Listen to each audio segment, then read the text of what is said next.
Are you hungry for the latest news and trends from the internet? Welcome to What's Cooking on the Internet, your one-stop shop for discovering the hottest digital delights. Hit that subscribe button and let's get cooking. Is the buy now, pay later model a ticking time bomb for the US economy? Let's weigh in on this in the comments below.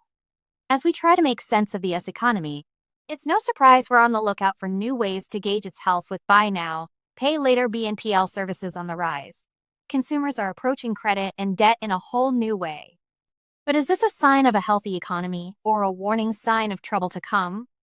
Klarna, a leading BNPL lender, just reported a 17% jump in consumer credit losses for the first quarter. Despite raking in over $700 million in revenue, their net losses more than doubled to $99 million. This has some folks worried about the sustainability of the BNPL model and its impact on the US economy. But is this a cause for alarm? Klarna says their data suggests the increase in credit losses isn't as scary as it seems.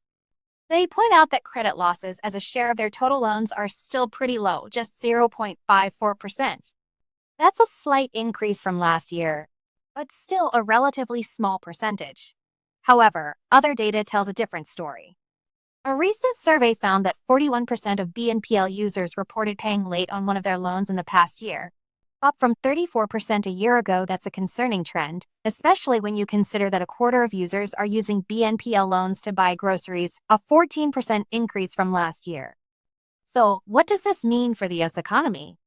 Is the BNPL model a sign of a healthy economy where consumers are taking on more debt to finance their purchases?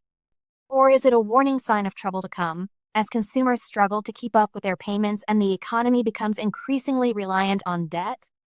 One thing's for sure. The rise of BNPL services has added a new layer of complexity to our understanding of the US economy. As financial instruments and consumer options evolve, we need to stay vigilant and keep an eye on the data. By doing so, we can better navigate the challenges ahead and make informed decisions about the future of our economy. The buy now, pay later model is a double-edged sword. On the one hand, it gives consumers more flexibility and convenience when making purchases. On the other hand, it can create a culture of debt and overspending, with potentially disastrous consequences for the economy. As we move forward, it's essential that we approach the BNPL model with a critical eye and a deep understanding of its implications. By doing so, we can ensure that this new financial instrument is used responsibly and that the US economy remains strong and resilient in the face of uncertainty.